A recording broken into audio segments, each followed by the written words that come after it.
You are the most welcome to online classes. Myself Pankaj Tiwari and today I am going to explain class 8 history chapter 12. इसमें मैं बता देना चाहता हूँ कि स्टूडेंट जो सुभाष चंद्र बोस थे वो क्वाइट इंडिया मूवमेंट के बाद वो जो है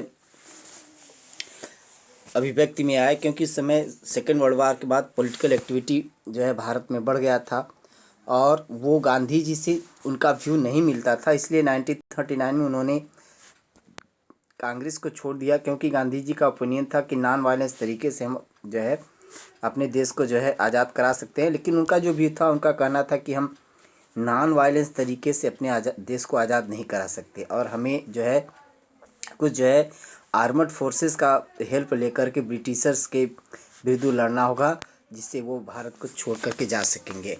अदरवाइज जो है इस तरीके का कोई उन्होंने नहीं बताया कि जिसकी वजह से ये हो सकता है। तो अब आगे हम बता सकते हैं आपको कि जैसे अब 1941 में वो जो है बर्लिन गए, वहाँ से फिर वो जो है जापान गए, आज़ाद हिंद फौज की स्थापना की उन्होंने जो है राष्ट्र बिहारी बोस के अंडर में। और आज़ाद हिंद फौज की स्थापना के बाद उन्होंने जो है इंडियन नेशनल आर्मी का नाम दिया उसे। और जो ब्रिटिश आर्मी में भारतीय थे जिन्हें सेकेंड वर्ल्ड वार में जापान ने कैप्चर कर लिया था वार में, उनको जो है एकत्र करके आज़ाद हिंद फौज की स्थापना की और उन्हें जय हिंद का नारा दिया और कहा कि जापानीज़ फोर्सेस का हेल्प करने के लिए या जापानी फोर्सेस की तरफ वो जो है एडवांस होते गए। और इस तरीके से वो बर्मा पहुँचे, वहाँ से फिर से वो जो है भारत में मणिपुर पहुँचते हैं, वहाँ अपने झंडे को फहरा करके वहाँ अपना अधिकार कर लेते हैं। इस तरीके से Indian national army Azad Hind फौज जो है भारतीयों के लिए फ्रीडम का जो है डिमांड करने लगा था। अब इसके बाद देखते हैं कि लेकिन सेकेंड वर्ल्ड वार में क्या होता है, जापान हार जाता है 1945 में और फिर इंडियन नेशनल आर्मी जो है वो उससे जो है अबॉन्डेंट हो जाता है जापानी फोर्सेस से। और फिर क्या है, सोल्जर जो है उसके अरेस्ट कर लिए जाते हैं कई, और गवर्नमेंट फिर से जो है अपना अधिकार रेड फोर्ट पर जो है जमा लेता है। और इसके बाद देखा जाता है कि लोगों के अंदर अब क्या है, रिफ्यूज़ करने की भावना शुरू हो गई और लोगों में जो है पेट्रियोटिक फीलिंग्स स्टार्ट हो गया।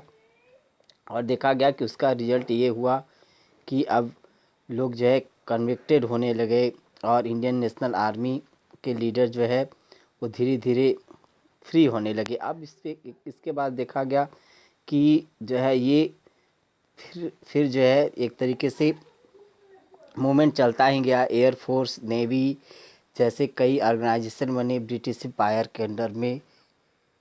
और इसके बाद देखा गया कि लंबे समय तक मिलिट्री जो है वो नहीं रह पाया।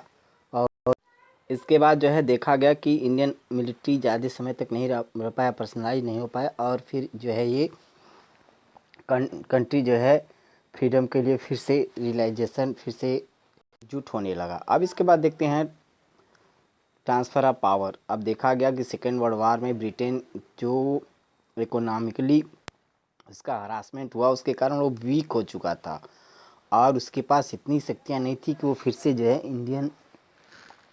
इंडिया में फिर से जो है अपनी पावर को इस्टेब्लिश कर सके। अब इस तरीके से वो जो है पोस्ट वार इलेक्शन स्टार्ट हुए लेजिस्लेचर का, कांग्रेस ने कई सीटें जीती, मुस्लिम लीग में भी जो भी उसे सीटें रिजर्व दी गई थी वो वहाँ जीतता है। अब इसके बाद देखा जाता है कि भारत में जो है ये वाइड स्प्रेड हो जाता है और प्राइम मिनिस्टर जो था उस समय क्लेमेंट एटली, जो उस समय ब्रिटेन का शासक था, प्राइम मिनिस्टर था, उसने जो है भारतीयों को पावर ट्रांसफ़र करने का जो है निर्णय लेता है। इस तरीके से जो है फिर जो है भारत में स्वतंत्रता के लिए अग्रसर हो जाते हैं 1945 के बाद। और फिर जो है एक तरीके से कह सकते हैं कि फिर कॉन्स्टिट्यूशन फ्रेमिंग का वर्क जैसे वर्क जो है स्टार्ट होते हैं, जिससे कि अपने देश में कॉन्स्टिट्यूशन जो है वो लगा करके अपने देश में शासन व्यवस्था भारतीयों का स्टार्ट किया जा सके। तो इस तरीके से स्टूडेंट आज के वीडियो में इतना ही। अगले वीडियो में आगे का पार्ट बताऊंगा। That's all.